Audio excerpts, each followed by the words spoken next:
بسم اللہ الرحمن الرحیم۔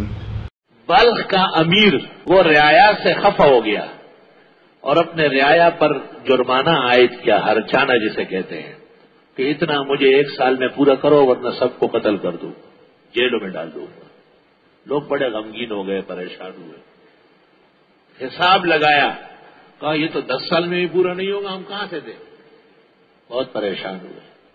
ان کو پتہ چلا کہ ہرات میں ایک بہت نیک سخی خرچ کرنے والی عورت ہے، پاک دامن بیوی ہے، دکھے ہوئے کو سن کر کے ان پر خرچ کرتی ہے۔ ان لوگوں نے وفد بنا کے اس پاک بیوی کے پاس پہنچ گئے اور ان سے کہا کہ بیوی، امیر بلخ ہم سے ناراض ہے اور ہم پر بڑا جرمانہ لگایا، ہم نہیں دے سکتے، پٹ جائیں گے، ہماری مدد فرمائیں۔ بی بی صاحبہ نے ایک قیمتی چادر شال بکسے سے نکال کر کے ان کو پیش کیا، کہا یہ بیچ دو، اتنا ہی پیسہ مل جائے گا کہ یہ قرض ادا ہو جائے گا، آپ کا جرمانہ ادا ہو جائے گا۔ اتنا قیمتی چادر، کیا شال تھی، کیا چیز تھی وہ۔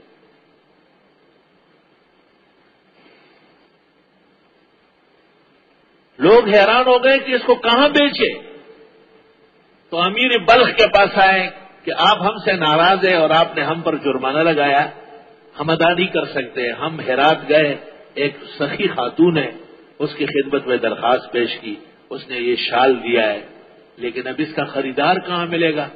کتنے پیسے دے کے آپ راضی ہو جائے، آپ ہی خرید لیں۔ یہ قصہ سن کر امیر بلخ کو بھی غیرت آئی، اس کا دل نرم ہوا اور اس نے کہا میں نے معاف کر دیا ہے۔ ایسی عورت دنیا میں ہے جو بادشاہوں کے جرمانے ادا کراتی ہے لوگوں سے، آئے آئے توبہ توبہ۔ اس زمین کے اوپر اور اس آسمان کے نیچے کیا باکمال لوگ ہوئے۔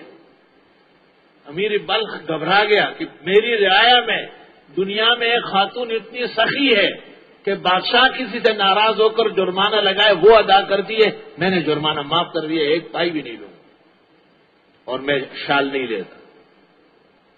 کتنے دیانتدار لوگ تھے، یہ زمانی مولیان میں بےایمانوں نے وہ کھڑا تھا، سیدھے شال لے کر کے واپس گئے اور بی بی صاحبہ کو پورا قصہ سنایا اور کہا کہ آپ اپنا شال واپس لے لیں۔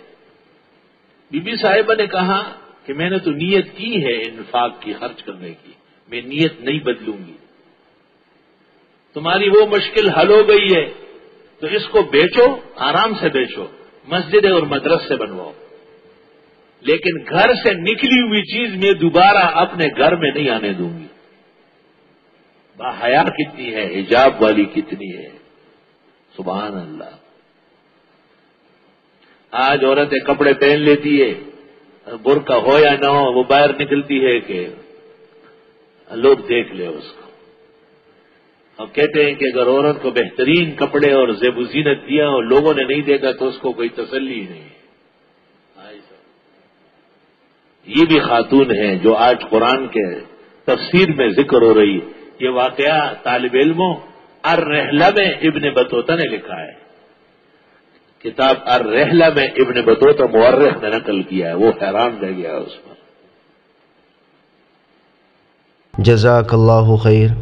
آگے زیادہ سے زیادہ شیئر کریں اور ہمارے چینل کو سبسکرائب کریں۔